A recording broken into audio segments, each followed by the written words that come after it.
Quarta-feira de protestos, 10 mil pessoas lotam esplanada contra a reforma da Previdência e Movimento Sem Terra invade o Ministério da Fazenda.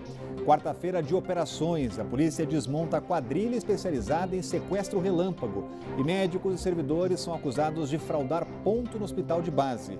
Lista do Janot. No Planalto, a ordem é tocar a agenda de reformas enquanto o Congresso prepara a reação aos 83 pedidos de inquérito envolvendo políticos com foro privilegiado. Os fatos da política, do DF e do entorno que você confere a partir de agora no Band Cidade, primeira edição.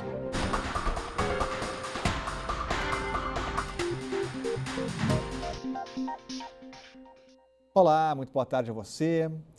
Professores dos Correios, servidores dos Correios, professores e também a Universidade de Brasília, servidores da UNB, pararam as atividades nesta quarta-feira. Pelo menos 10 mil pessoas protestam contra a reforma da Previdência.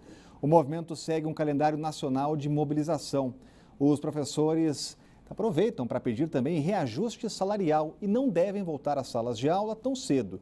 450 mil alunos da rede pública ficam prejudicados por tempo indeterminado. Os cartazes no portão principal do Centro de Ensino Médio Setor Leste da Asa Sul indicam alguns motivos da greve. A vice-diretoria informou que o colégio tem cerca de 1.500 alunos e que nem todos os professores aderiram à paralisação.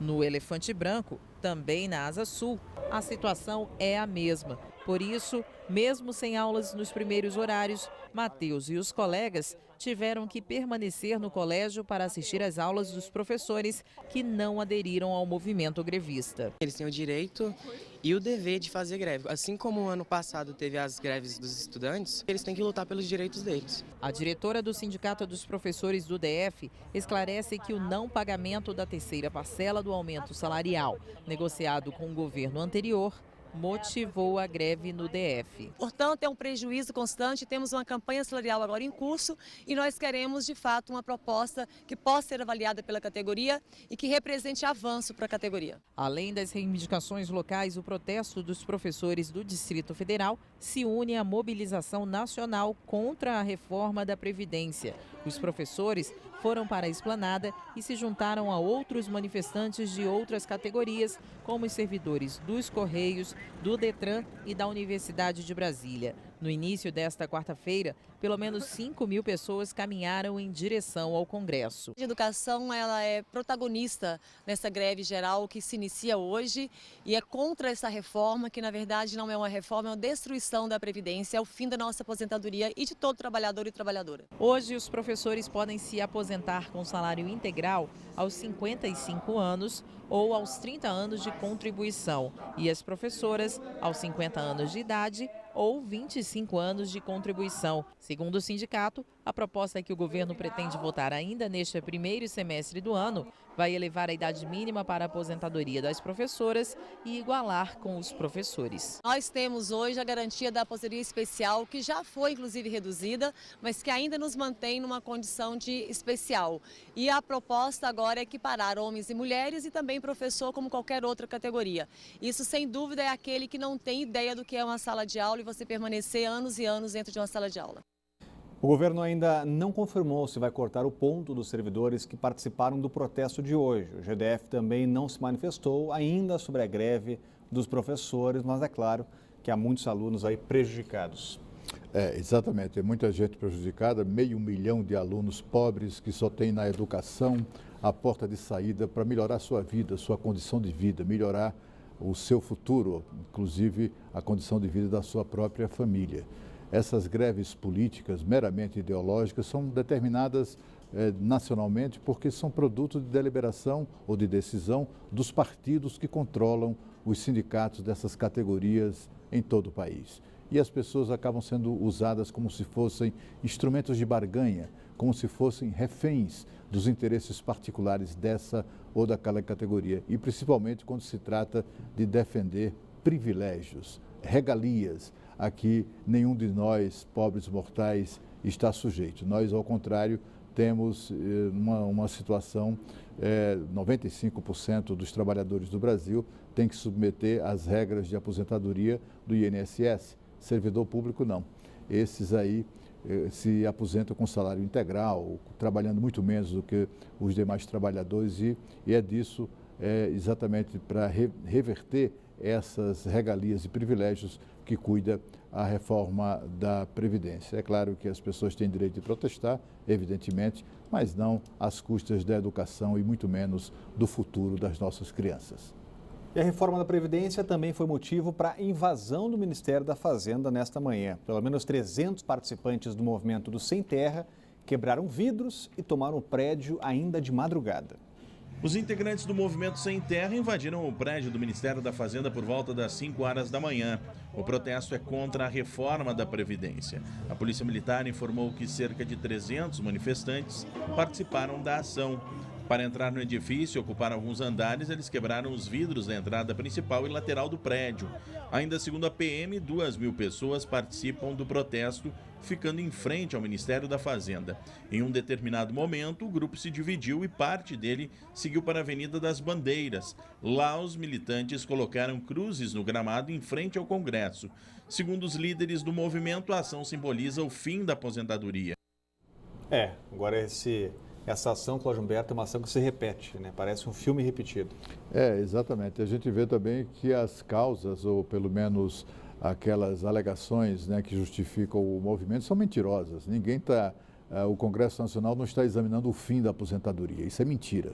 Isso é só pretexto mesmo para que os partidos que apoiavam o governo que caiu continuem protestando e causando problemas ao governo atual. Trata-se disso apenas. Agora, o que não pode é continuar o que o governo atual, o governo anterior, fazia. É permitir que esse vandalismo permaneça impune. Esses delinquentes invadem prédios públicos, pintam e bordam, destroem vidraças, destroem móveis, subtraem documentos, somem com objetos de valor e tudo fica por isso mesmo. Tradicionalmente, as polícias consideram que o problema está resolvido quando os delinquentes abandonam o local. Ninguém é preso, ninguém é responsabilizado. E aí eles se sentem estimulados a voltar no dia seguinte ou em outras manifestações e fazer tudo de novo, porque quem paga a conta, afinal somos nós, os otários dos contribuintes.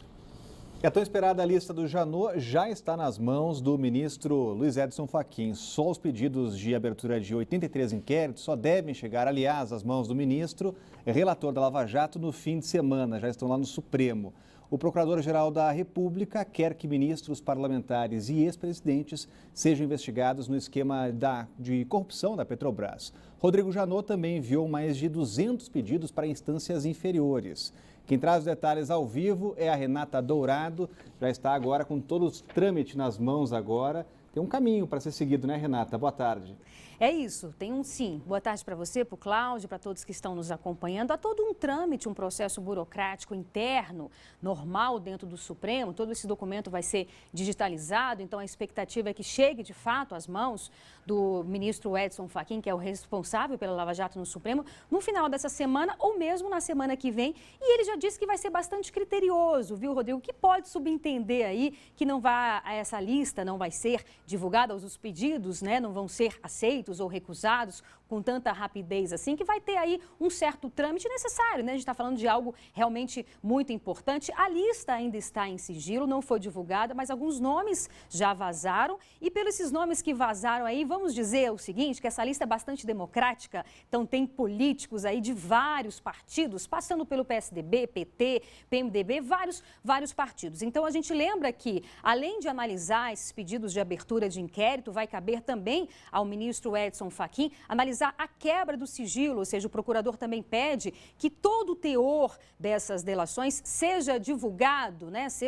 Venha aí para a sociedade, segundo ele, por uma questão de transparência e também por uma questão de interesse público. Rodrigo, qual a repercussão que isso trará para o governo? Não se sabe. O que se sabe é que tem nomes ali que fazem parte do coração do governo Michel Temer, digamos assim. São 5 ministros, pelo menos 5 ministros citados, 7 parlamentares, incluindo o presidente do Senado, Senado, Eunício de Oliveira, incluindo o presidente da Câmara, Rodrigo Maia, tem também os ex-presidentes Lula, Dilma Rousseff, o presidente Michel Temer, a gente lembra aqui que ele foi citado nessas delações, mas de acordo com a Constituição do Brasil, o presidente não pode ser investigado por crimes cometidos antes do mandato. Então a gente lembra que ele foi citado num jantar que teria oferecido no Palácio do Jaburu em 2014, quando ele era vice-presidente da República. Não era, portanto, presidente da República, então o nome dele não consta nessa lista, ele não pode ser investigado. Mas vamos aí a essa lista desses nomes que já foram divulgados, como a gente disse, são 5 ministros. Entre esses ministros, vamos lá, ministros do PMDB, Eliseu Padilha, que é o ministro da Casa Civil, e Moreira Franco, que é o ministro da Secretaria-Geral da Presidência, tem o status aí de ministro. Do PSDB, os ministros da Cidade, Bruno Araújo, e das Relações Exteriores, Aloysio Nunes Ferreira. Do PSD, Gilberto Kassab, do Ministério da Ciência e Tecnologia e também de Comunicações. Entre os senadores, além do presidente do Senado, como nós já falamos, tem Renan Calheiros, Romero Jucá e Edson Lobão, do PMDB, José Serra e Aécio Neves, do PSDB, e Fernando Collor de Mello, do PTC. Então, essas pessoas são acusadas de crimes como corrupção ativa e passiva, fraude à licitação, formação de cartel e de ter prestado informações falsas à Justiça Eleitoral. Como a gente disse, vai caber, portanto, ao ministro Edson Fachin decidir quem deve ser investigado, quem não deve ser investigado. Uma vez que ele decida aí pela abertura desse processo de investigação, vai caber também ao Ministério Público fazer a análise, toda aí, essa análise e apresentar ou não a denúncia. Se o Supremo aceitar a denúncia, aí sim essa pessoa vira ré. Então há um processo longo aí pela frente. Vamos às notas, às explicações. Então o PMDB, como a gente disse que foi citado, diz que apoia as investigações da Lava Jato e reafirma a necessidade de esclarecer as verdades dos fatos. O senador Romero Jucá também emitiu uma nota dizendo que apoia todas as investigações da Lava Jato e está à disposição para prestar todas as informações. Está tranquilo e disse que acredita que tudo vai ser esclarecido. O PSDB também emitiu uma nota dizendo que defende a realização de investigações, pois considera que esse é o melhor caminho para esclarecer eventuais dúvidas e diferenciar os culpados dos não culpados. Os ministros Moreira Franco e Eliseu Padilha disseram que não vão comentar sobre o assunto. A mesma coisa o Palácio do Planalto também não vai comentar sobre o assunto. O ex-presidente Lula e a ex-presidente Dilma negam qualquer irregularidade, qualquer participação em irregularidade. Então é isso, Rodrigo. Vamos aguardar para ver aí os próximos passos, os próximos procedimentos e qual a repercussão que isso trará para o Brasil como um todo e também, claro, para o governo do presidente Michel Temer. Rodrigo. Obrigado, Renata. Acompanhando essa situação, mais uma vez, a Lava Jato avançando uma casa. Cláudio. Pois é, olha, depois de grande expectativa, né, a gente verificou que essa lista de Janot, na verdade, apresentou mais do mesmo, né? É uma lista dos suspeitos de sempre, dos acusados de sempre. Não há nenhuma grande novidade, não há nenhum político nessa lista que tenha, cuja citação tenha surpreendido, pelo menos até agora. Os nomes que foram dados a conhecer são de pessoas já investigadas, já acusadas, delatadas. O senador Aécio Neves foi citado 7 vezes. Até agosto do ano passado, Lula já tinha sido citado 97 vezes. A Dilma já tinha sido citada outras dezenas de vezes. Então, na verdade, são todos velhos conhecidos da Lava Jato. O que a gente espera agora é que o processo corra com maior celeridade, que tudo isso venha a ser examinado pelo Supremo Tribunal Federal. O ministro Luiz Edson Fachin terá que aumentar substancialmente a sua equipe, a equipe que o assessora, não apenas de técnicos, mas também, sobretudo, de magistrados, e aí para ver se esse assunto não demora tanto quanto demorou, por exemplo, o caso do Mensalão. As companhias aéreas continuam proibidas de cobrar taxa extra por despacho de bagagens em voos domésticos. Ontem, o Tribunal Regional Federal da Terceira Região negou 2 recursos contra a liminar concedida pela Justiça de São Paulo, um deles da Advocacia Geral da União e outro da própria Agência Nacional de Aviação Civil, que criou a regra. A resolução, que deveria ter entrado em vigor nesta terça, permitia a cobrança pelo despacho, mas liberaria também bagagens de mão de até 10 quilos. Hoje, o passageiro tem direito a despachar até 23 quilos, mas só pode entrar no avião com no máximo 5.